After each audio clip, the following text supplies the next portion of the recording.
I'm excited. Oh, man. Pastor Mike did an amazing job last week diving into the first half of Jeremiah. He did a good job just now diving into the second half. I was going to talk about Jeremiah 30, but we're going to go a different direction now. Okay.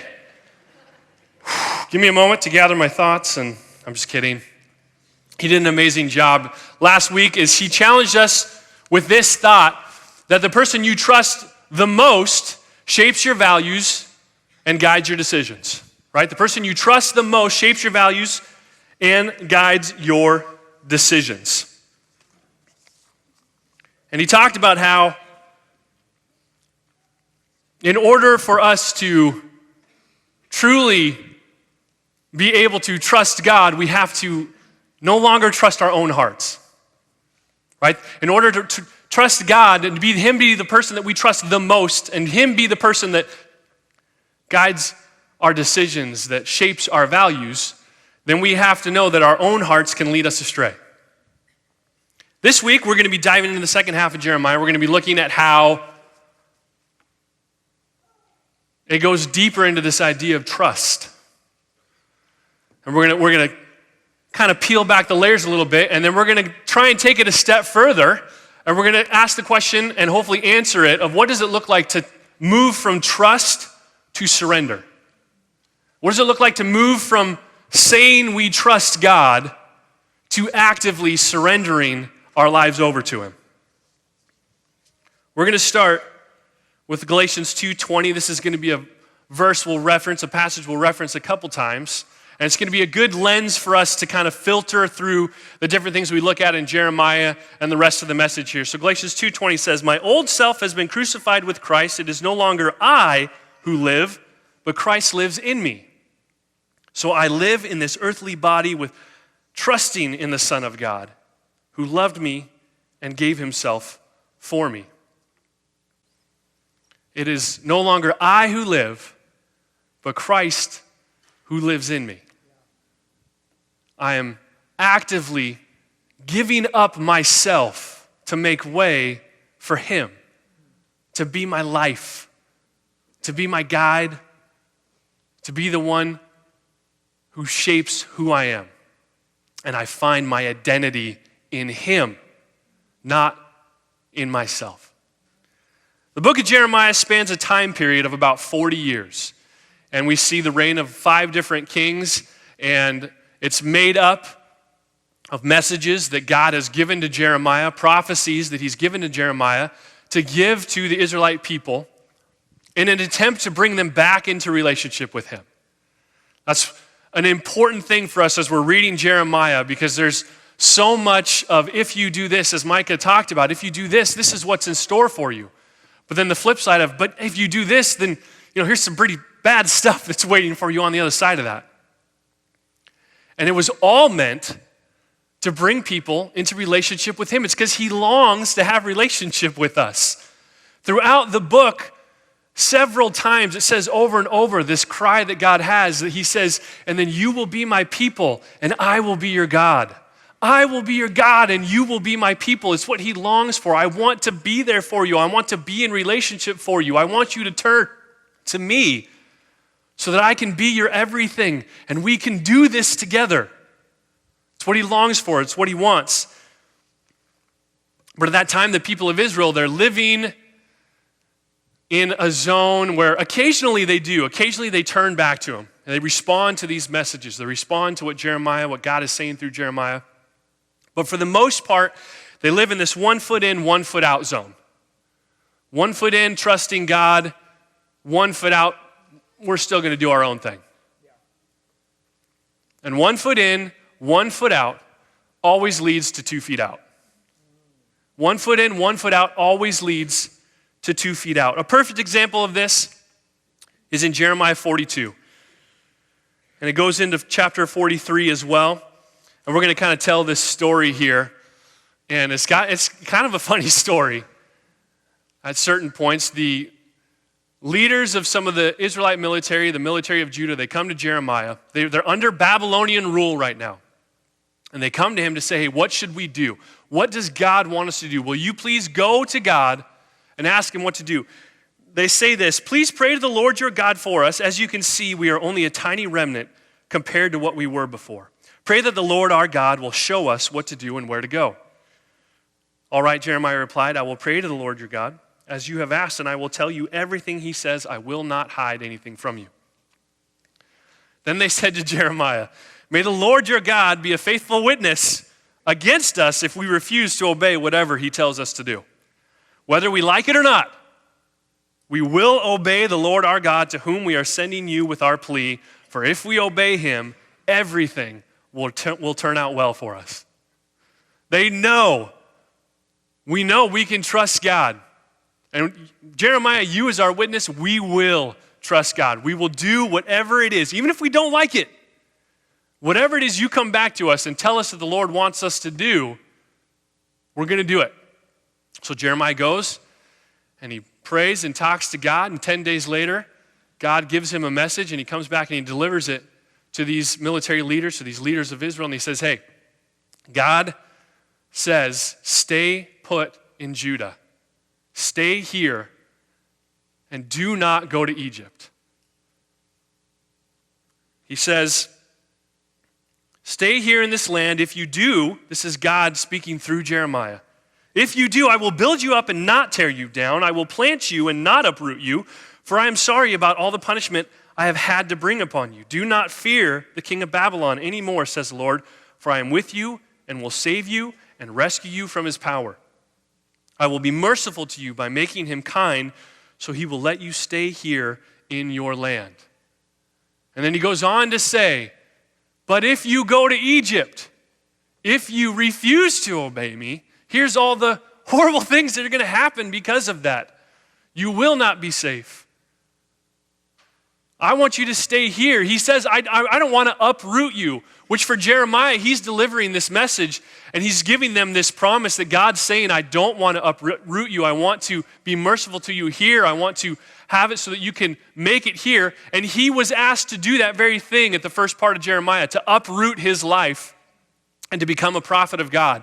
And here he's delivering a message of hope to the leaders of Israel and saying, God's saying he doesn't want to uproot you. He's not going to make you leave. He's going to allow you to stay in your home. And he's going to deliver you and be merciful. But don't go to Egypt. Several times in the prophecy as it goes on in the rest of 42. Don't go to Egypt. Don't go to Egypt.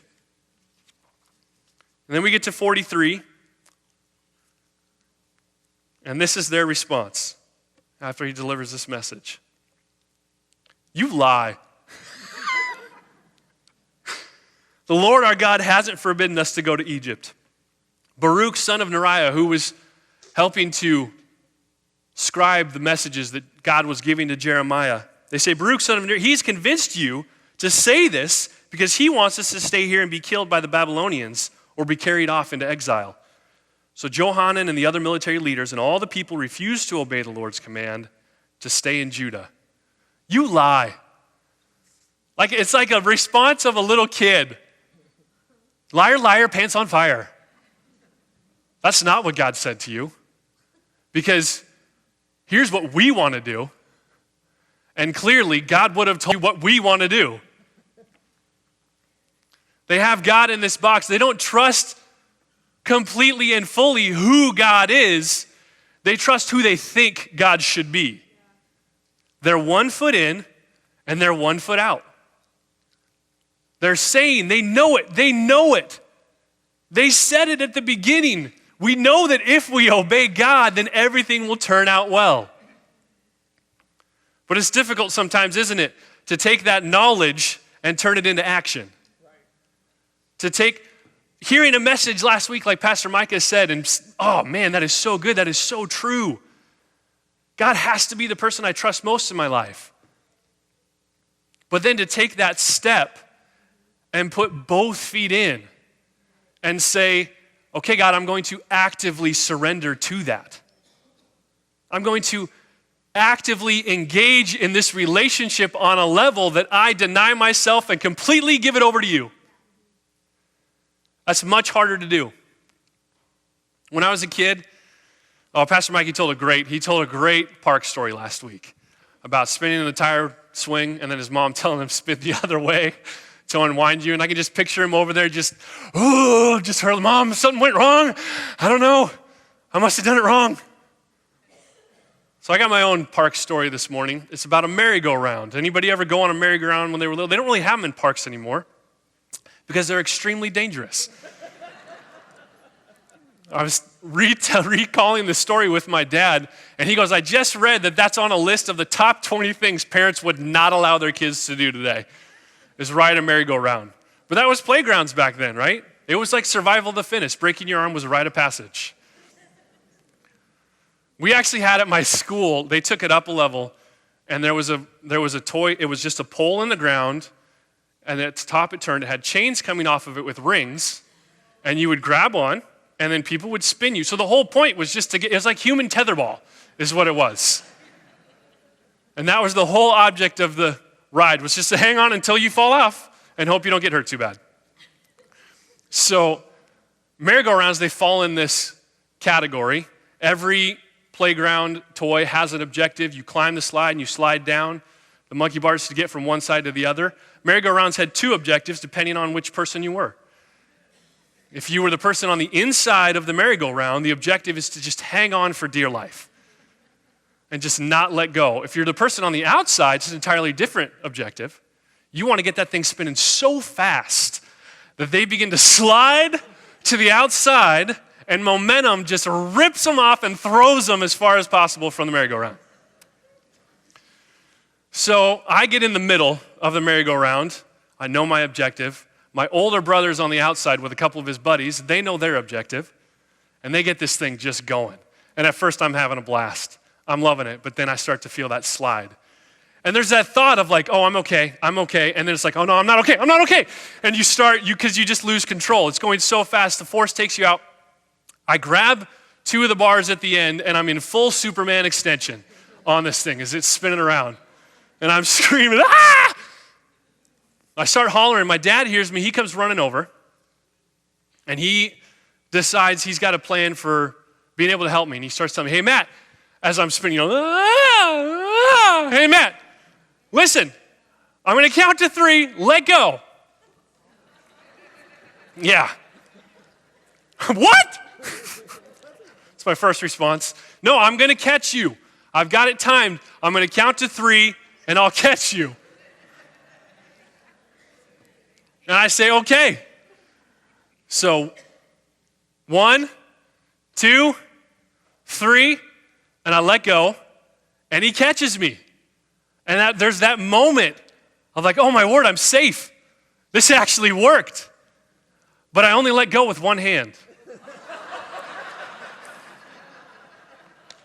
I hung on with my right arm, so that moment was over very quickly. As I'm ripped from his arms, and I land in a mud puddle that was surrounding the merry-go-round because it had rained the night before. We lived in Seattle. So I went home soaking wet. I think I went home actually in my underwear because I had to take all my clothes off. I was soaked. So, it's one of those scarring experiences in life. But it taught me a very valuable lesson. And it totally applies to what we're talking about today. How often do we do that? 1 foot in, 1 foot out. Where we're like, yes, God, I'm going to let go. I'm going to let go and I'm going to trust you. I'm going to surrender to you. I'm going to follow you. And I'm going to hang on over here as well. Right. And inevitably, 1 foot in, 1 foot out, one arm letting go, one arm hanging on, always leads to disaster. It always leads to 2 feet out.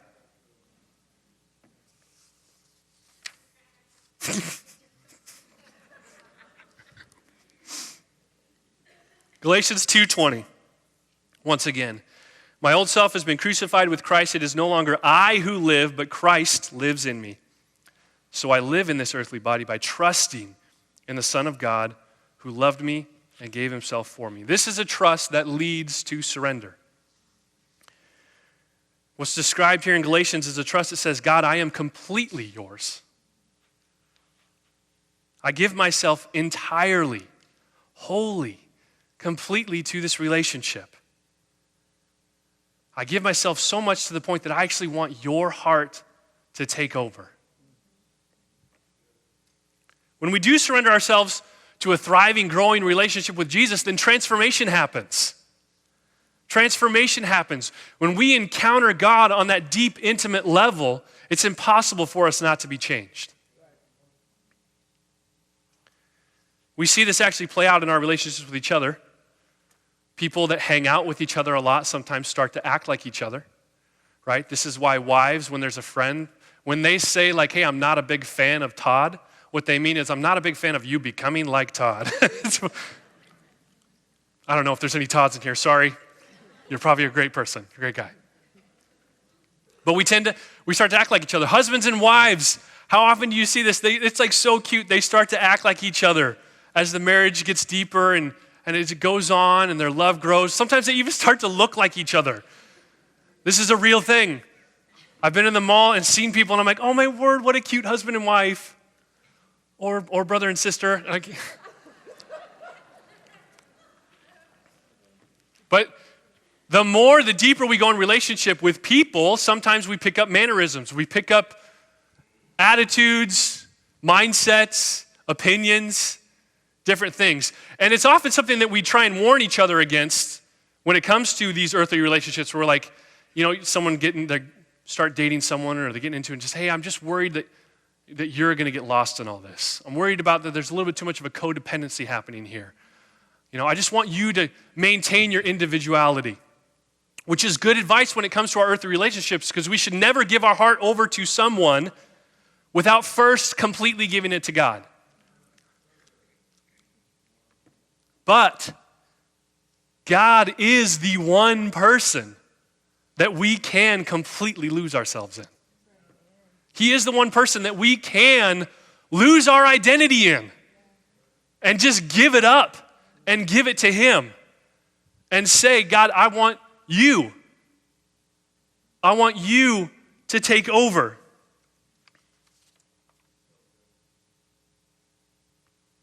It's an idea that's difficult for us sometimes because I know I grew up, Generation X, millennials, we grew up hearing about how unique and special we are, how amazing each one of us is as individuals, and how all the wonderful things we can and will accomplish because we are so amazing. You are so great. Everybody gets a trophy because everybody's awesome.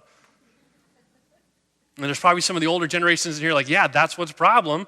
That's the problem. That's what's wrong with the world today. These kids, they all, before they do anything, they think they're just so amazing. But let's pause for a moment and ask who was telling us this and who was handing out those trophies, okay? So I think we all play a part.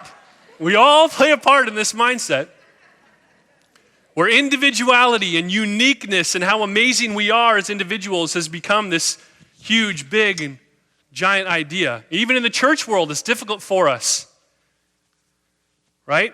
We struggle with placing more importance on our unique gifts and our abilities, the things that set us apart from each other, than on giving ourselves away completely to the person and the mission of Jesus. And this doesn't mean that we become mindless members of a lifeless task force, that all of a sudden we're just going to walk around singing hymns all day and it's going to be boring and no fun. And no, giving ourselves to God, it is life as it's meant to be experienced. And God is the one who gave us our unique gifts and our unique abilities. It's just that He created us and those things to be intrinsically linked to Him. When He created us to be individuals, He did not create us to be independent from Him. Right. He created us for relationship. And not just any relationship, but a relationship that consumes us. A relationship with Him that transforms us and changes us.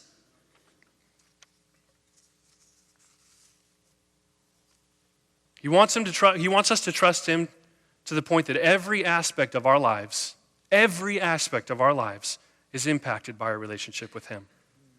He doesn't want us to be 1 foot in and 1 foot out.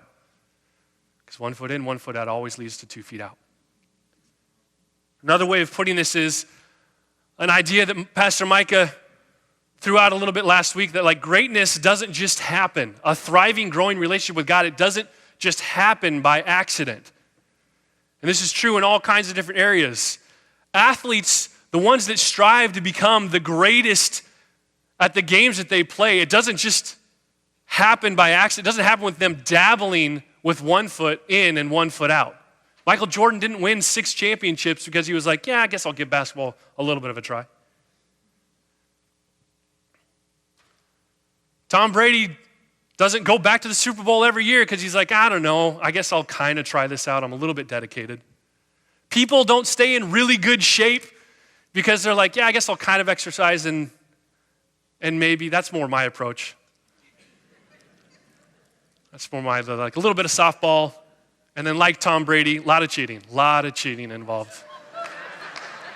A lot of cheat days. One foot in, one foot out, right? I got to change that. We got to be both feet in. We got to jump in completely and wholly and totally. And what does this practically look like? What does it take to move from a knowledge of trust to an active life of surrender?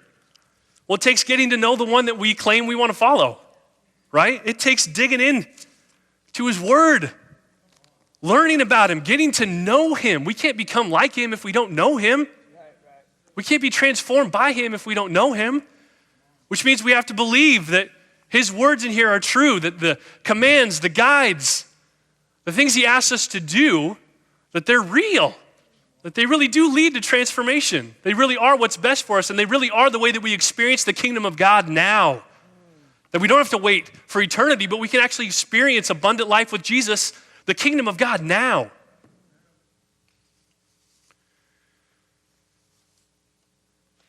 It takes living in community with each other. Right? We believe that we discover who God is. We grow in our relationship with him through relationship with each other. That means life groups. That means what we're doing this morning as we gather together. That means serving on a Sunday. It takes giving ourselves away for the sake of others to practically and actively surrender to this trust that we have. It takes letting go with both hands when life is whipping us around like a rag doll on a merry-go-round and saying, God, you take over. I trust you, and I'm actually going to trust you to the point that I completely give myself to you. I'm not going to hang on. I'm going to let go.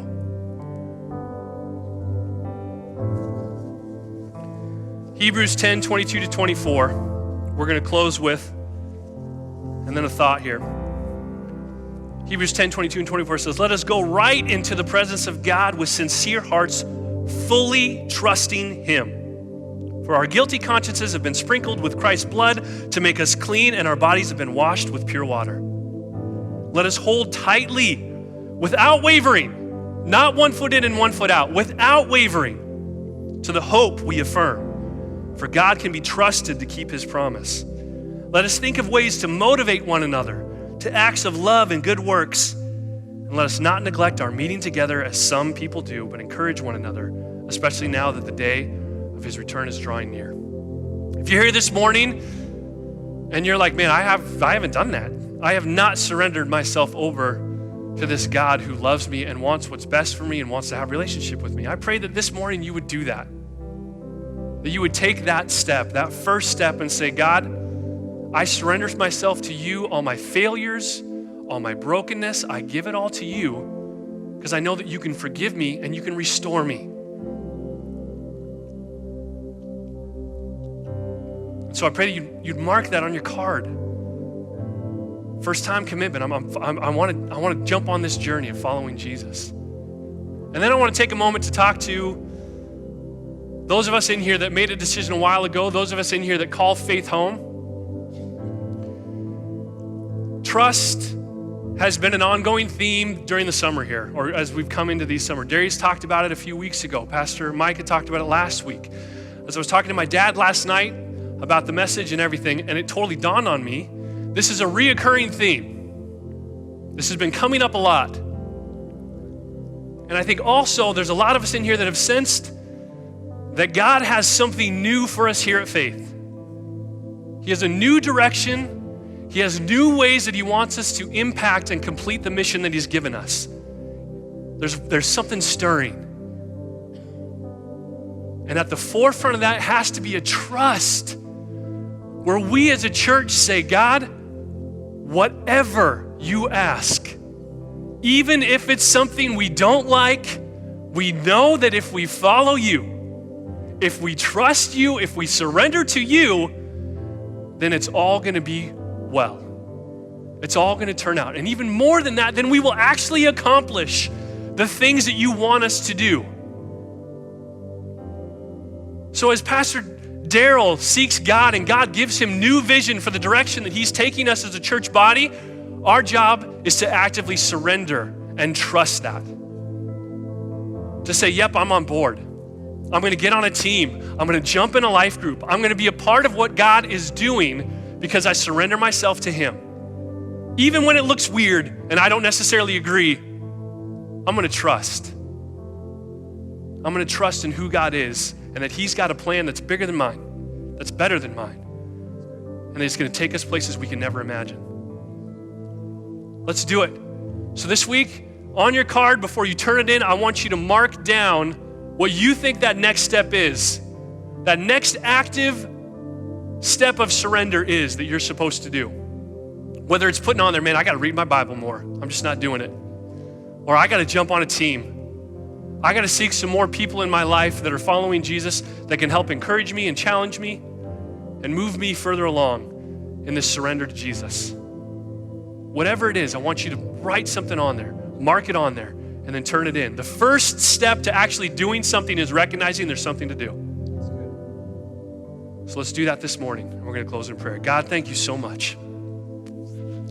Thank you for challenging us, for not allowing us to stay where we are. You love us just the way we are, but you love us too much to leave us there.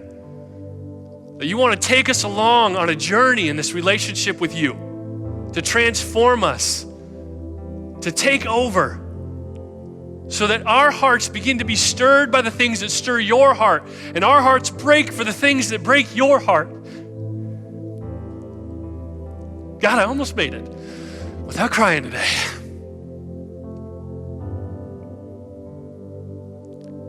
God, we want to be more like you. And we know the only way to do that is to actively surrender ourselves to you.